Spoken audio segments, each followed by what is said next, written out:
Greetings. I want to talk to you today about an impossible hope when the promise of the future seems impossible in the present. COVID-19 has brought all of our lives to a halt.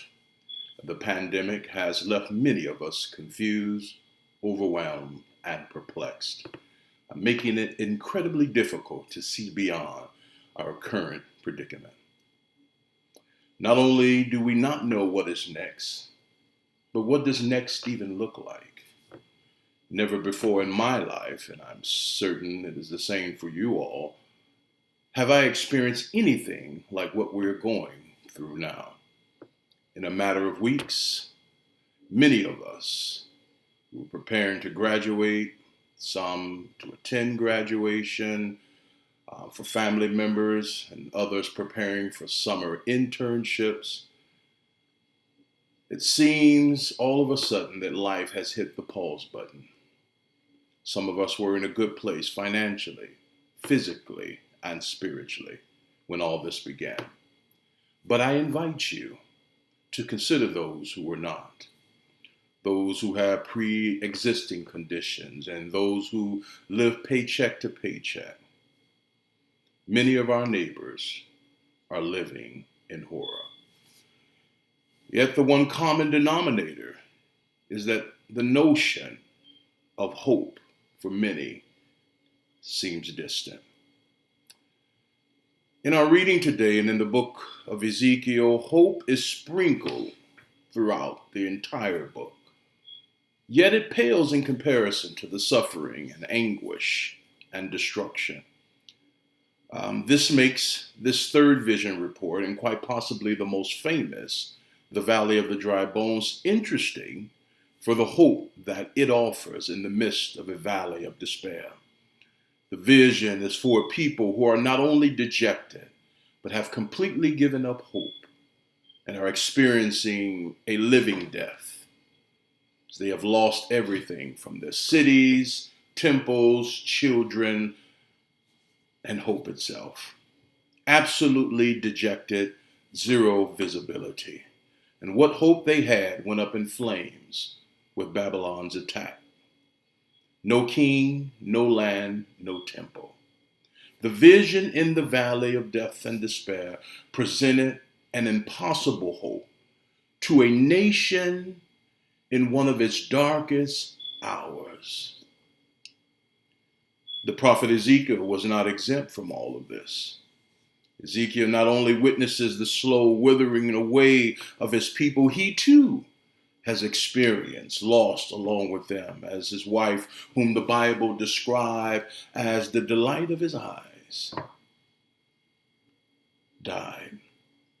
In light of this, we find the prophet here in the 37th chapter, the book of Ezekiel, and our text transported by God to the middle of a valley full of bones.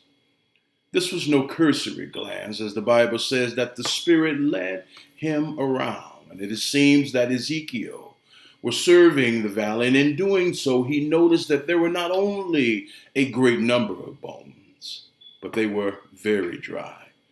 Dry bones are often a description of bones of the deceased, and while wet bones are often associated with life. Yet these bones, as I said, were not just dry, but very dry, concretizing the hopelessness of the situation. And after showing the prophet a convincing picture of death and finality, God asked the question that frames this entire passage: can these bones live? God made sure the prophet got a glimpse of the corpses before asking the difficult question: can these bones live? Appealing to the omniscience of God, Ezekiel responds, Lord, you know all things. But when we emphasize these, I wonder, were there any lingering doubts within his response? In other words, can something that has been dead for so long live? You see, it is different if the question had been asked, can dry bones live? While still requiring the power of God. When asked in this way, the question is detached from the prophet's specific predicament. But when the question is framed, can these bones live? This is much more complicated. Why? Because it is possible that when framed this way, the question has become personal, as these bones could very well be near and dear to the prophet's heart. It is likely that these were the bones of his people, compatriots, and ancestors. Responding with theological platitudes at a time like this will not suffice. And if it is true that by analyzing bones, one can learn a lot about the lifestyle of the bones being analyzed, I wonder if Ezekiel, serving as the Spirit placed him in the valley, allowed him to see something about the lives connected to those dry bones. Maybe in his surveying, he saw unbelief. Maybe in his surveying, he saw selfishness. Maybe in his surveying, he saw hopelessness. Who knows? As God asked the question, can these bones live? What was going through the prophet's mind? Which leads me to think about spiritual bones. What if they could be analyzed? They could. What would they say? As we survey our surroundings and analyze the spiritual bones, what is it do you see? Do you see politicians with the inability to come to an agreement on matters, especially matters that are involving the vulnerable? Do you see a lack of concern for our elderly and our refusal to acknowledge the invisible? Do you see that the church as we know it is changing? Would you be able to see the spiritual bones of an individual believer and find that their life is devoid of prayer, faith, hope, and concern for their neighbors? Like Ezekiel, God has set us in a liminal place. Dry bones are in our political systems and the institutions we cherish. In fact, one could argue that we as a nation are a valley full of dry bones. Sure, economically speaking, we've been the most powerful nation in the world, but our lack of concern for the marginalized shows that while we are beautiful on the outside, many are full of dead, dry bones on the inside. In other words, a living death. Yet in the midst of hopelessness, in the midst of deep despair, there is hope. You see, the bones didn't have life until he prophesied breath. They were covered in skin and quite possibly had an appearance of one who is alive, but they were still dead.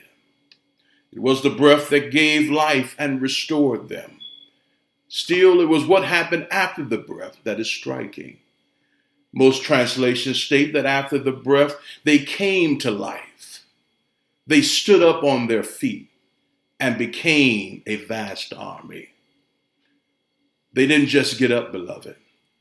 They got up and instantly became a vast army. They rose in power and unity. We have seen Ezekiel prophesy to the bones, to the breath, and finally to the future restoration of the people of Israel. Can these bones live, beloved, is a challenge to our disbelief and sense of hopelessness. As you look around, all that you can see with the natural eye is death. When we turn on the news, every single day we are inundated with death tolls of the coronavirus. Hopelessness abounds. Yet what we see in the midst of these spiritual dry moments is incredibly important. In fact, in our darkest moments, God, as God did with the nation of Israel, asks us the question to not only challenge our faith, but to offer us hope. As we look out over the horizon and see the signs of death and finality, I ask, can these bones live? In the midst of depression and anxiety, can these bones live? When the vicissitudes of life has worn us down and we feel like we cannot take another step, can these bones live? In the midst of a cancer diagnosis, can these bones live? I hear the Lord saying emphatically, yes, they can. Yes, they will. We are all living in a season of extreme uncertainty.